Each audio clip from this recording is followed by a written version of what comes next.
tem duas coisas que eu venho acompanhando ao longo dos anos e achei interessante. Primeiro, que a área de TI deixou de ser o helpdesk de empresas do setor público. Acho isso interessante, porque passou a contar mais com essa área na hora de discutir projetos, orçamentos e tudo mais. E a segunda coisa que eu vi, que depois da pandemia, a área de TI, e com a LGPD também chegando aí, a área de TI realmente ganhou um papel preponderante dentro das empresas, dentro dos órgãos públicos. Né? Quer dizer, isso é interessante, de ver o amadurecimento de um setor, né? De uma área. Né? Agora, de lá para cá, eu te pergunto assim, o governo, as empresas, gastam bem ou mal em TI? Muito bom.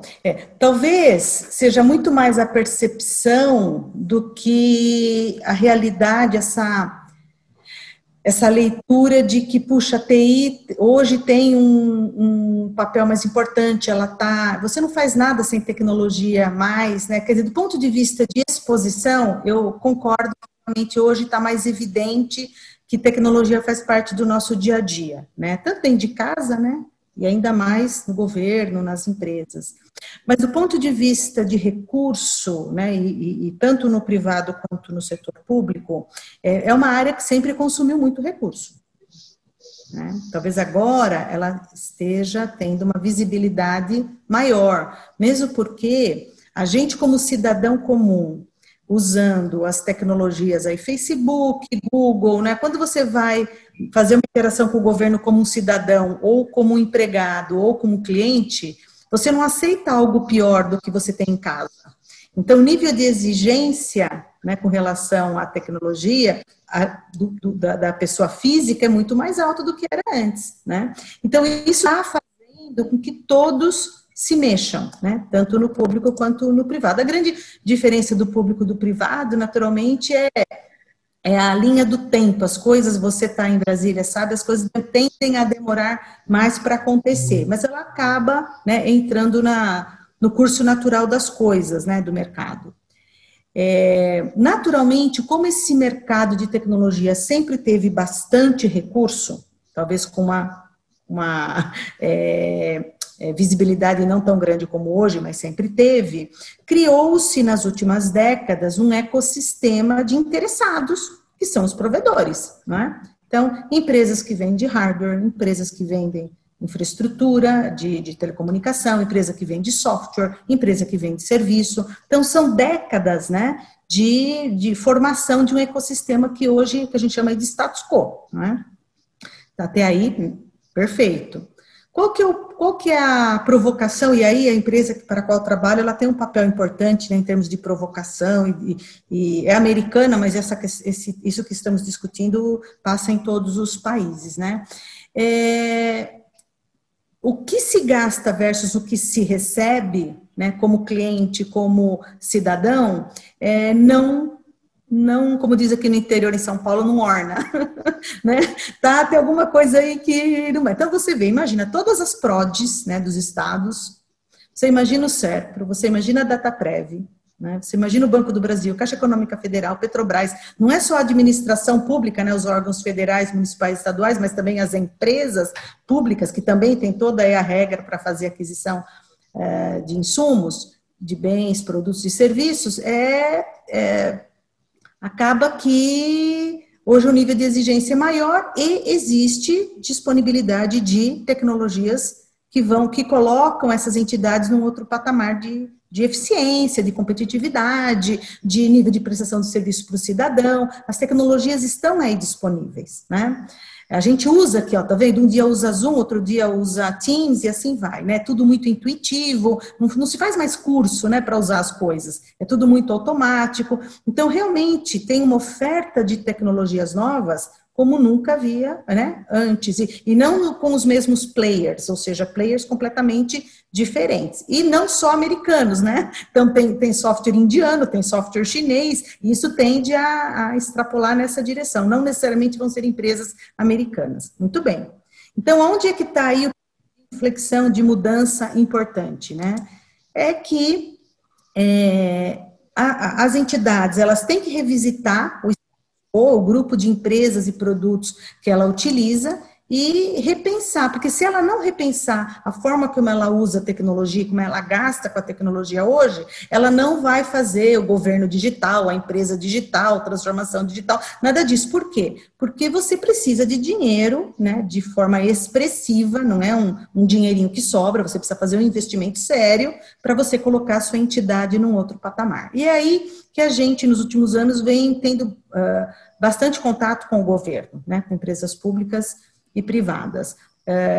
E a vantagem do governo, que é uma coisa que me encanta, é o seguinte, é público, não é? Então, se você faz um pregão, se o TCU emite um acórdão sobre o assunto, como fez em novembro de 2018, é público, você vai lá e... né? Ele fez uma fiscalização, uma auditoria em contratos na área de tecnologia, e lá ele percebeu que naquela amostragem, alguns bilhões, né, de reais foram gastos à luz, né, da necessidade de fazer investimento em outras tecnologias, à luz de uma ineficiência ou à luz de uma insatisfação, né? E o Brasil tem que gastar mesmo com muita tecnologia, porque são mais de 200 milhões de habitantes, você imagina, né? O cadastro de CPF, né? Software para declaração de imposto de renda, tudo tem um volume que não é comparável com a maioria dos países. Então, realmente... Deixa eu colocar uma questão aí, então, no que você está dizendo. Mas o uso da tecnologia para você é gasto ou é investimento? Qual é a lógica que se aplica nessa questão? Porque ao governo, eu vejo daqui, assim, tratar muito a questão como gasto. Tanto que ele coloca toda hora, eu economizei tantos milhões com isso, economizei tantos... Há uma preocupação de sempre precificar uma estratégia que está sendo adotada. Então, eu te pergunto, é gasto ou é investimento? Então, hoje é mais gasto do que investimento, e eu vou explicar para você por quê, né? Vou fazer um paralelo com uma casa, né? Você comprar um sistema de geração de energia solar é investimento, a conta de energia elétrica que você já gasta é gasto, certo? Então, hoje, o que acontece com o governo? Ele, para manter as luzes acesas, sem fazer nada demais, nada excepcional, ele gasta bilhões. Então, hoje, é gasto. Por que é gasto? Ele entra lá na linha de despesa. E ano após ano, essa conta, ela foi crescendo para manter a luz acesa.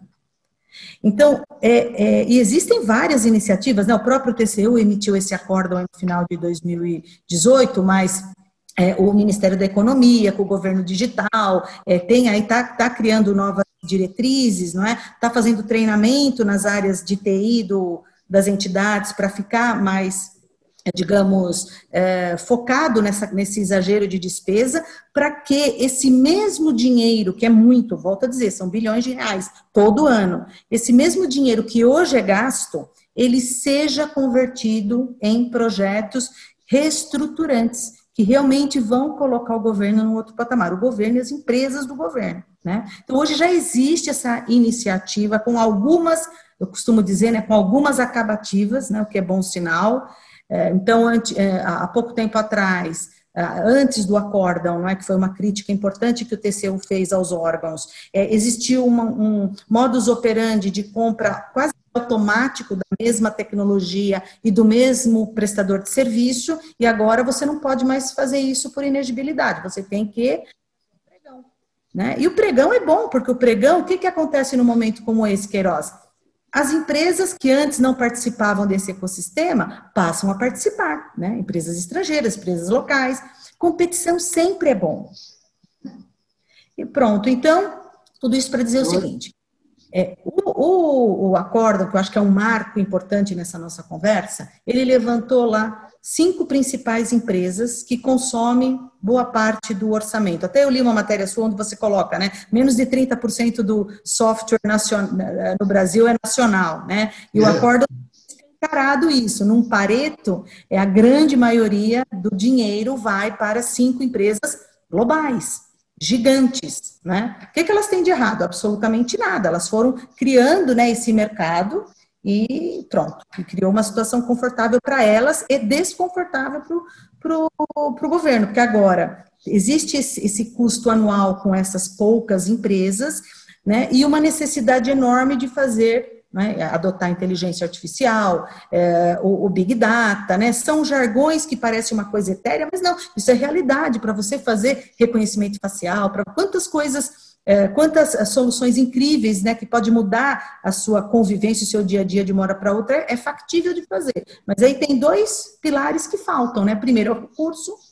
Então, por isso, sim, é que existe essa crítica do nosso lado, de que o governo gasta mal, né? Em geral, a gente já critica, né? E aí, na área de tecnologia, não é diferente. Então, isso tem que ser revisitado. E os recursos que conheçam, porque, veja, a tecnologia, você acompanha a tecnologia por si só é nada. O que muda, o que faz a diferença é a combinação da tecnologia com pessoas altamente qualificadas, né? A forma como vai usar, né? Seria... A forma como vai usar, exatamente. Aí você precisa de pessoa com conhecimento, né? Eu estou há décadas nesse setor, né? Existiu sim, uma juniorização em algumas áreas dentro do setor, né? Às vezes, dependendo de como as empresas compram o próprio governo, ele leva a essa juniorização, porque começa a fazer muita pressão para comprar barato, barato, barato, e aí você troca, né, um recurso altamente capacitado para 5 menos experientes, menos treinados e tudo mais. A gente sofre com isso hoje, com esse excesso de juniorização. A juniorização ela é ruim porque ela vai manter aquele dia a dia ali, não vai criar nada especial. Então, a nossa provocação é essa: o governo gasta mal na área, ele tem que abrir porta para outros fornecedores, principalmente não só de produto, mas também como serviço, né? E é onde a gente se encaixa, né? A gente é focado em software empresarial e para governo, então a grande maioria das empresas brasileiras usam, né, ou tecnologia SAP ou tecnologia Oracle, é onde nós estamos focados, mas conceitualmente vale para tudo, né? E ali a provocação é, você faz um projeto com o fabricante, por que você tem que fazer a sustentação no dia a dia, o suporte com ele? Você pode, né? Você não precisa levar seu carro para fazer revisão ad eterno na concessionária, né? Ainda mais quando o carro já se pagou, não é? Mas como é que, por exemplo, a sua empresa é norte-americana, quer dizer, sim, como é que é a relação com um governo que é um governo que não tem estatais, né? Os Estados Unidos não usam o modelo estatal, embora seja a presença do governo seja forte, levando em conta questões de segurança nacional, uma série de coisas na hora de comprar. E como é que é a relação com o governo brasileiro também, que é fortemente lastreado por estatais. Quer dizer, temos 2 gigantescas estatais aí que dominam esse processo de compra. Como é que é essa relação de quais são as diferenças, né, os critérios que adotam, né, na hora dessas compras, e que eu acredito que o Brasil deveria atentar mais para o modelo americano na hora de adquirir bens e serviços de TI. Como é que você vai dizer isso? Bom, vamos lá. Primeiro, no âmbito municipal e estadual nos Estados Unidos, o processo, diferentemente do Brasil, eles não têm essa mesma legislação, eles têm uma independência. Então, nós temos uma participação, né, uma lista grande de clientes que são do governo, né, no âmbito municipal e estadual. Tem município, tem escola, tem universidade, tem hospital, não é, que é do setor público, mas ele não segue a lei, como seria a nossa 8666 aqui, eles têm a legislação no âmbito federal, que é muito parecida com a nossa, o que dá uma flexibilidade muito maior, né, nos estados e nos municípios. Então, nesse aspecto, não é comparável, né? Nós temos uma participação muito forte na Austrália, né, o governo, porque não é a falta de dinheiro, né, a necessidade de você otimizar recursos, isso daí é global, né? Uns estão mais críticos, outros menos, mas todos estão atrás disso. Então, nós temos uma base instalada de governo muito forte, em Israel, na área da militar, né, também, é cliente muito expressivo. E qual que é, na própria no Reino Unido também temos clientes importantes. Então, por que a empresa americana, né, chega no Brasil e resolve, né, decide, entende que governo é uma área relevante? Porque a problemática é a mesma, né? E nós tivemos, como empresa americana, nos adaptarmos aos requisitos locais. Então, a gente optou em não ter revenda, não tem nada disso, não tem revenda, não tem representante, não tem parceiro, não é isso. Né? Peraí, qual que é a necessidade do governo? Qual que é o requisito? E nós vamos lá e vamos ofertar o nosso serviço com a melhor qualidade, com o menor preço, não é? Porque nós somos totalmente obcecados pela competição. Né? E o pregão, ele é, desde que naturalmente bem estruturado, porque qual que é o medo dos órgãos, Queiroz? Você sabe disso, às vezes a gente tem a percepção de que o funcionário público, ele quer o caminho mais fácil, não quer fazer o pregão, quer comprar por inegibilidade. Às vezes acontece um pouco isso, mas quando você faz uma competição, uma concorrência no governo, se você não se armar muito bem, né, o risco de você fazer uma aquisição de uma empresa que não é a melhor para eles, né, é muito alto. E aí, né, a encrenca está para o funcionário que está ali no dia a dia. Então, tem realmente um risco se você não trabalha adequadamente a questão da licitação. Né? No Brasil, nós temos um problema crônico no serviço público, que é o sujeito, ele não quer ter o CPF dele gravado no TCU de jeito nenhum. Então, ele vai pela lógica mais simples. Olha, é o melhor preço? Ótimo, então é você. A questão técnica e preço não é bem equilibrada, né, nesses pregões. Normalmente, o que se leva em conta é o preço. Né? E acaba depois tendo problemas, porque na escolha técnica escolheu a empresa errada. Né? E o resultado final é. Além disso, formulam mal, o projeto básico deles é ruim, o contrato depois é ruim também. Porque o americano, uma das coisas que eu acho fantástico no americano é que o contrato ele é uma peça assim, fechada, né? Ele prevê tudo, todas as possibilidades. Quer dizer, o cara, quando assina aquele contrato, ele sabe exatamente o que vai executar e, do outro lado, o que vai receber. Aqui não, aqui o contrato é aquela coisa assim que, olha, é assim, mas pode ser assim, quer dizer, os caras mudam, alteram. Nós participamos, Queiroz, de 4 pregões, porque saiu o acórdão, depois veio a ANT, quer dizer, esse assunto, ele, nos últimos 2 anos, ele está cada vez mais sério, concreto, e coisas boas estão acontecendo nesse sentido. Então, nós participamos de 4 pregões, até agora que já houve a publicação já assinamos contrato e tudo. Nós vencemos os 4, né?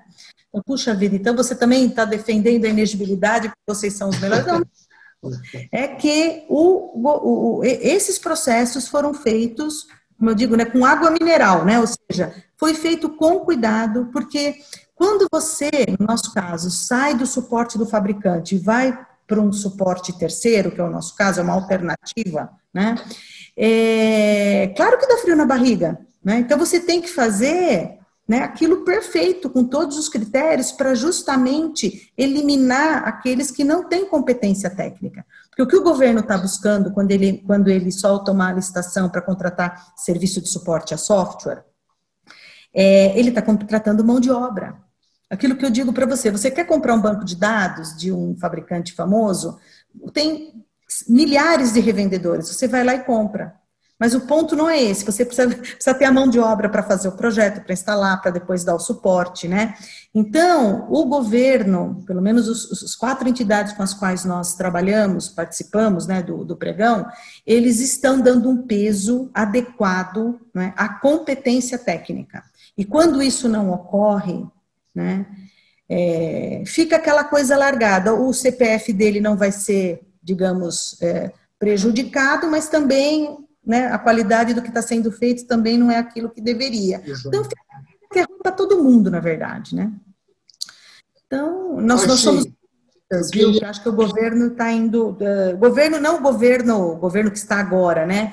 O governo como uma entidade aí... Esse é um processo, né? Não é uma decisão de um governo, né? Isso vem sendo, desde o TCU, vem sendo modificado alguns procedimentos e tudo mais.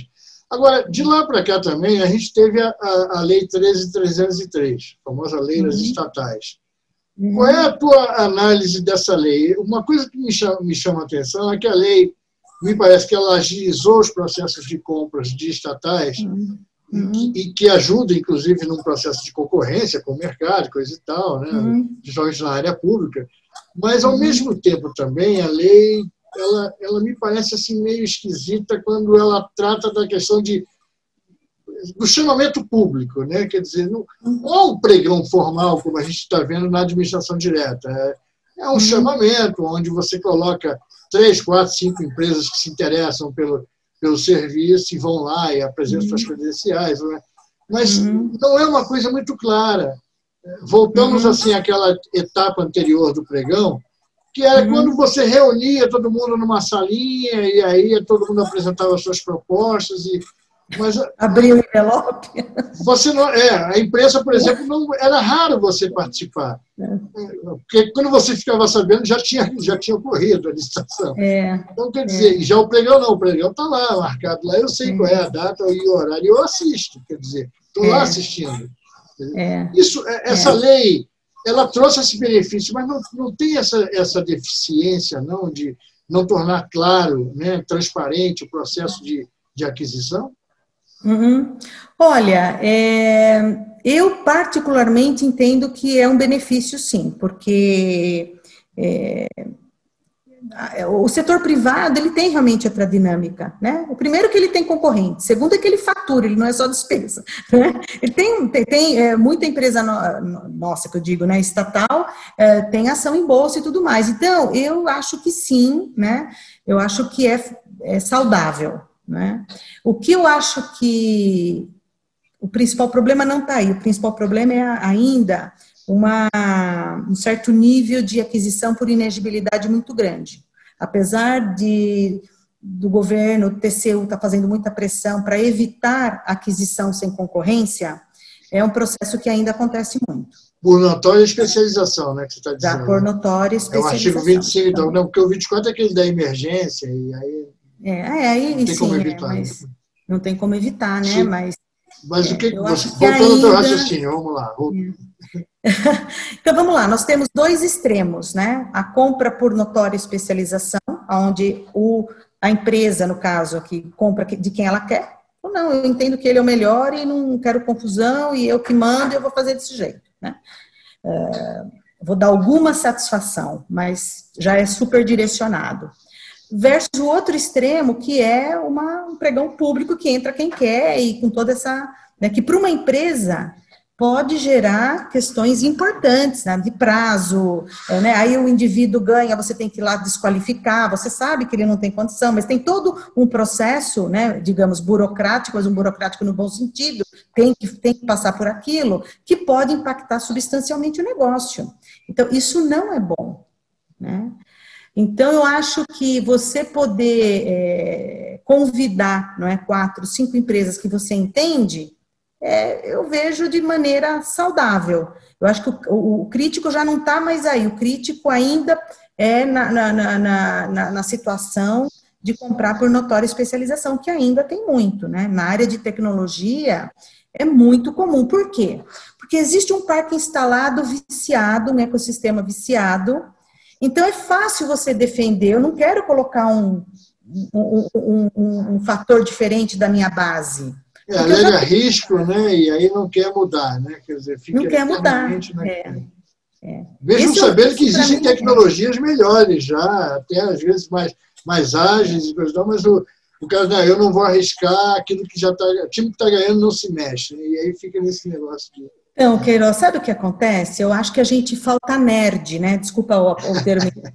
A nerd, né, nas tecnologias. A gente percebe, a gente que é nerd, né, que vive disso e está o tempo inteiro que aprender coisas novas, senão a gente, né, fica para trás. Quem compra, principalmente com a carreira, na ascendência da sua carreira, ele tende a se afastar da tecnologia. Né? No governo, não estou generalizando, né, mas no privado acontece também, a pessoa acaba ficando desatualizada e acaba vivendo daquilo que ele conhecia há décadas, né, ou anos anteriores, que hoje de um ano para o outro também a coisa muda, né? Então, ou você abre espaço para trazer realmente esses jovens, que eles já nasceram com o tablet na mão, eles já têm um viés, assim, já uma cabeça aberta para fazer coisas diferentes, eles já são mais empreendedores, né? Ser empreendedor não é todo mundo querer abrir startup, né? Mas de querer fazer algo diferente, usar aquilo que conheceu, né? Então, acho que isso realmente é muito importante, dar espaço para essas pessoas, porque, e volto a dizer, não é só no público, privado também, vários líderes da área de tecnologia que eles estão defasados de conhecimento.